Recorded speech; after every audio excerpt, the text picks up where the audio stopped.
Ladies and gentleman, ರಾಜ್ಯ ರಾಜಕಾರಣದಲ್ಲಿ ತಲೆದೂರಿರುವ ಕುರ್ಚಿ ಕುಸ್ತಿ ಕ್ಲೈಮ್ಯಾಕ್ಸ್ಗೆ ಬಂದು ನಿಂತಿದೆ.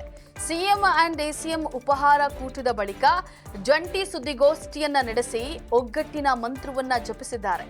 ಆದರೆ ಅಂತರಾಳದಲ್ಲಿ ಮಾತ್ರ ಅಧಿಕಾರ ಹಂಚಿಕೆ ಕಿಚ್ಚು ಮಾತ್ರ ಹಾಗೆಯೇ ಅಗ್ನಿಹೋತ್ರದಂತೆ ಅನುಕ್ಷಣವೂ ಉರಿತಾ ಇದೆ. ಈ ಬಾರಿ ಡಿಕೆ ಸಹೋದರರು ಮಾತ್ರ ತಮ್ಮದೇ ತಂತ್ರಗಳೊಂದಿಗೆ ಸಿಎಂ ಕುರ್ಚಿ ಗಿಟ್ಟಿಸುವ ವಿಶ್ವಾಸದಲ್ಲಿದ್ದಾರೆ. ಇದು ಹೇಗೆ ಅಂತೀರಾ? ಎಸ್ ವೀಕ್ಷಕರೇ, ನೆಲ ಜಲ ಭಾಷೆಗಾಗಿ ಪ್ರಾಮಾಣಿಕ ಪತ್ರಿಕೋದ್ಯಮ. ನೀವು ನೋಡ್ತಾ ಇದ್ದೀರಾ ಫೋಕಸ್ ಟಿವಿ.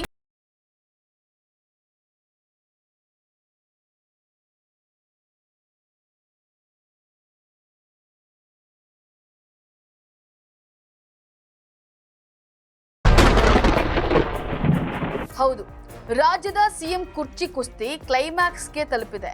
ಡಿಕೆ ಶಿವಕುಮಾರ್ ಮಾತ್ರ ಈ ಬಾರಿಯೇ ಶತಾಯ ಗತಾಯ ಸಿಎಂ ಆಗ್ಲೇಬೇಕು ಅಂತ ಹೇಳಿ ನಿರ್ಧಾರವನ್ನ ಮಾಡಿದ್ದಾರೆ. ಹೀಗಾಗಿ ಸಹೋದರನ ಮೂಲಕ ಭಾರೀ ತಂತ್ರಗಾರಿಕೆಯನ್ನ ಮಾಡ್ತಾ ಇದ್ದಾರೆ. ಅಣ್ಣನ ಅಣತಿಯಂತೆ ಡಿಕೆ ಶಿವಕುಮಾರ್ ಅವರ ಸಹೋದರ ಡಿಕೆ ಸುರೇಶ್ ದೆಹಲಿಯಲ್ಲಿ ಬೀಡು ಬಿಟ್ಟಿದ್ದಾರೆ. ಅಣ್ಣನನ್ನ ಸಿಎಂ ಮಾಡಲು ನಾನಾ ತಂತ್ರಗಳನ್ನ ರೂಪಿಸ್ತಾ ಇದ್ದಾರೆ. ಸಿದ್ದರಾಮಯ್ಯ ಅವರನ್ನ ಕೆಳಗಿಳಿಸಿ ಡಿಕೆಯನ್ನ ಸಿಎಂ ಮಾಡುವ ದೆಸೆಯಲ್ಲಿ ಡಿಕೆ ಸುರೇಶ್ ಕೈಕಮಾಂಡ್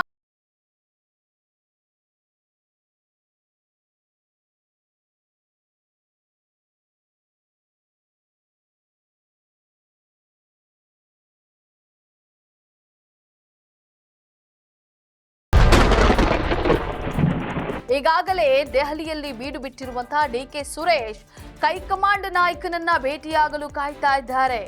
ತಮ್ಮದೇ ತಂತ್ರಗಳೊಂದಿಗೆ ಹೇಗಾದರೂ ಅಣ್ಣನ ಸಿಎಂ ಕುರ್ಚಿಯಲ್ಲಿ ಕೂರಿಸಲು ಡಿಕೆ ಸುರೇಶ್ ಯೋಜನೆಗಳನ್ನ ರೂಪಿಸ್ತಾ ಇದ್ದಾರೆ. ಇಲ್ಲಿ ಒಂದು ಗಮನಾರ್ಹ ಅಂದ್ರೆ ಕೆಪಿಸಿಸಿ ಅಧ್ಯಕ್ಷರು ಆಗಿರುವಂತಹ ಡಿಸಿಎಂ ಡಿಕೆ ಶಿವಕುಮಾರ್ ಅವರು 4 ದಿನಗಳು ದೆಹಲಿಯಲ್ಲೇ ಕಾದ್ರು ಗಾಂಧಿ ಕುಟುಂಬದ 4ರಲ್ಲಿ ಒಬ್ಬರು ಕೂಡ ಡಿಕೆ ಭೇಟಿಗೆ ಅವಕಾಶವನ್ನೇ ನೀಡಲಿಲ್ಲ. ಹೀಗಾಗಿ ದೆಹಲಿಯಿಂದ ಬರಿಗೈಯಲ್ಲಿ ಬೆಂಗಳೂರಿಗೆ ವಾಪಸ್ ಆದಂತಹ ಡಿಕೆ ತಮ್ಮ ಬೆಂಬಲಿಗ ಶಾಸಕರನ್ನ ದೆಹಲಿಗೆ ಕಳಿಸಿದ್ರು.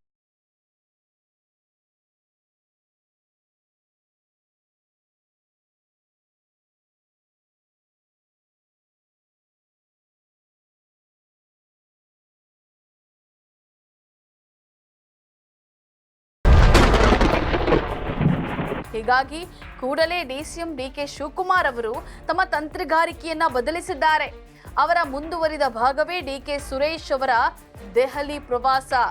ಇಲ್ಲಿ ಗಮನಾರ್ಹ ಅಂದ್ರೆ ಡಿಕೆ ಶಿವಕುಮಾರ್ ಅವರಿಗೆ ತಮ್ಮ ಬಣದ ಯಾವೊಬ್ಬ ಶಾಸಕರ ಮೇಲೂ ಅಷ್ಟೊಂದು ನಂಬಿಕೆ ಹಾಗೂ ವಿಶ್ವಾಸ ಇಲ್ಲ. ಹಾಗಾಗಿ ತಮ್ಮ ಪ್ರಾಣಕ್ಕೆ ಸಮನಾದ ತಮ್ಮನನ್ನ ದೆಹಲಿಗೆ ಕಳಿಸಿದ್ದಾರೆ. ಖಾಸಗಿ ಕಾರ್ಯಕ್ರಮದಲ್ಲಿ ಭಾಗವಹಿಸುವ ಸೋಗಿನಲ್ಲಿ ಡಿಕೆ ಸುರೇಶ್ ದೆಹಲಿಯಲ್ಲಿ ತಂಗಿದ್ದಾರೆ. ಎಲ್ಲಾ ರೀತಿಯ ಪ್ರಯತ್ನವನ್ನ ಮಾಡಿ ಸಾಕಾಗಿರುವಂತಹ ಡಿಕೆ ಶಿವಕುಮಾರ್ ನೇರವಾಗಿ ಗಾಂಧಿ ಕುಟುಂಬದ ಸದಸ್ಯರನ್ನ ಭೇಟಿಯಾಗಲಾಗದೆ ಸುರ್ಜೇವಾಲಾ ಹಾಗೂ ಅಂಬಿಕಾ ಸೋನಿ ಅವರ ಮೂಲಕ ಗಾಂಧಿ ಕುಟುಂಬದೊಂದಿಗೆ ಮಾತುಕತೆ ನಡೆಸಲು ಸಹೋದರನನ್ನ ದೆಹಲಿಗೆ ಕಳಿಸಿದ್ದಾರೆ. ಅವರು ಆಯ್ಕೆ ಮಾಡಿಕೊಂಡಿರೋದು ಈ ಇಬ್ಬರು ನಾಯಕರನ್ನ. ಯಾಕಂದ್ರೆ ರಾಹುಲ್ ಗಾಂಧಿ ಮನವೊಲಿಸಲು ಸುರ್ಜೇವಾಲಾ ಸೂಕ್ತ ವ್ಯಕ್ತಿ, ಅಲ್ಲದೆ ಸೋನಿಯಾ ಗಾಂಧಿ